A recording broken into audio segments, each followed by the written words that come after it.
Guys, you know me, I do not impress easily, but today's sponsor actually shocked me. It's a brand new shaving company called House of Atlas, and they sent me their razor. Listen, I will rock the stubble, but I prefer to be clean shaven. And this razor is the best razor I've ever had in my life. It's got a weighted handle that feels like it was engineered for a champion.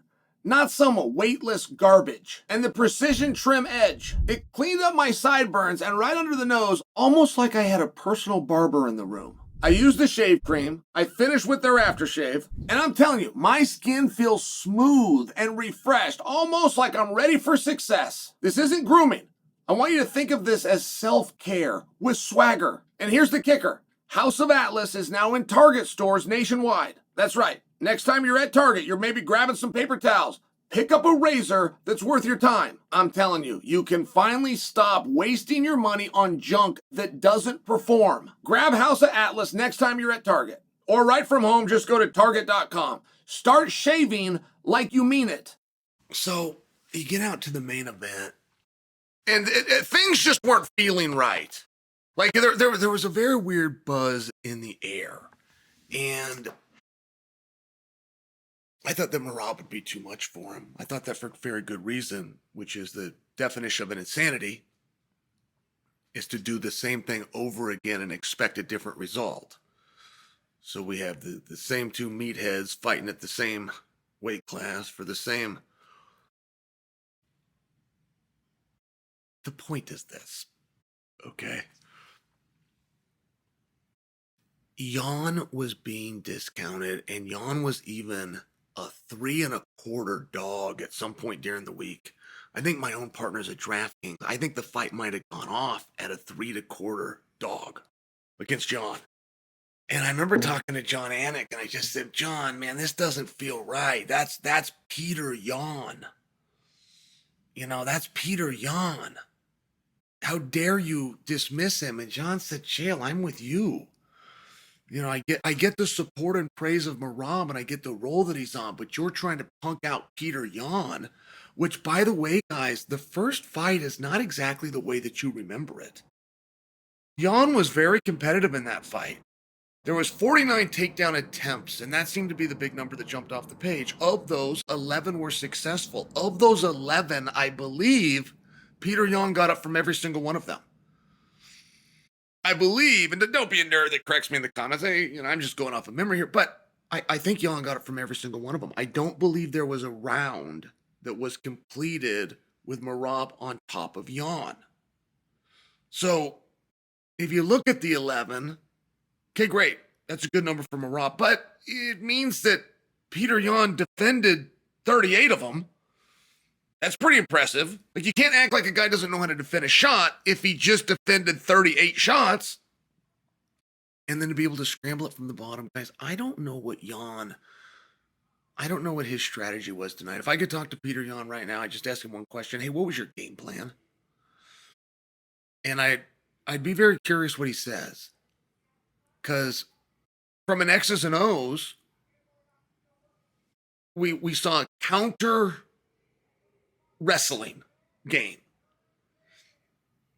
But we also saw an offensive wrestling game. And then we saw a very disciplined and basic stand-up game. Largely jabs and crosses, dip to the body, come back upstairs. Not a lot of stuff in massive combination. Not a lot of kicks.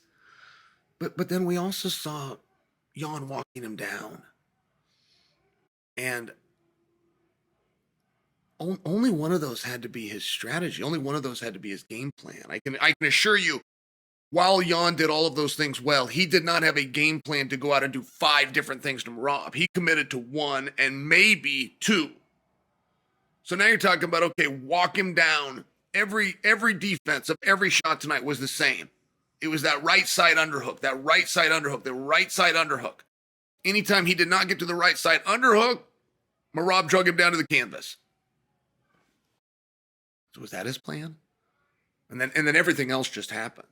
It was something very noticeable about the switching up of orthodox to southpaw. There was something very noticeable about that. One thing on Merab, and Merab fought his ass off, by the way. Like, when championships start to slip away, when the momentum starts to go against you, that is generally a pendulum that swings extremely hard. That's not what happened tonight. That did not swing extremely hard. Merab never backed down. Merab went out there like a champion, and he fought every bitter minute like a champion. One reason that Merab's striking has looked so good, it looks so good against Sandhagen, just for example. Striking is completely different when in combination, not in juxtaposition, in combination with the threat of a takedown. A takedown is very good. I will tell you that as a wrestler. The threat of a takedown for your overall MMA game is more valuable. It is more valuable because if you don't get it, you can come up into a clinch. There's other things that you can do. There's a lot of cage work. There's a lot of control that you can do. There's some real damage from a dirty boxing standpoint, but all of your punches and kicks are going to work. You will see subpar MMA guys, subpar strikers beat very elite strikers. I could pull a few names right off the top of my head where you go, what? He beat him. I'm not surprised he beat him, but I'm surprised he beat him on the feet. I'm surprised that he knocked him out. But they all had one thing in common, which is the subpar striker had the threat of the takedown. And the reason I dwell on that is Merab did takedowns tonight. It's not as though it was an anti-wrestling game, but it was very anti-wrestling in comparison to the first fight that they had. Right? 49 takedown attempts.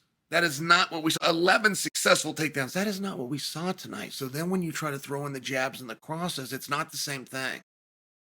If Petr Yan is not constantly in a sprawl, you guys remember the great Dan Henderson? Dan Henderson was even named, right? Like of all the wrestlers that wanted to switch and become strikers, none of them succeeded to the level that Dan Henderson did. But that H-bomb, as impressive as it was, that story doesn't exist if his resume doesn't say two-time Olympic wrestler. Everybody, Dan Henderson fought. I watched him in practice to his workout part. I watched him in Japan. I watched him to the UFC. They were all very worried about that wrestling. So anything that Dan would do, he could get a reaction.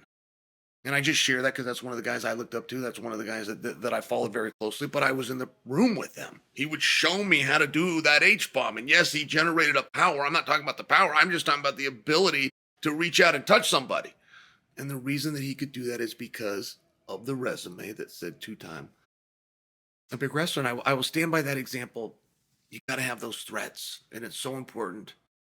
It is so easy at all levels, no matter how good you get. Main event, world champion, defended main events and world championships. No matter how good you get,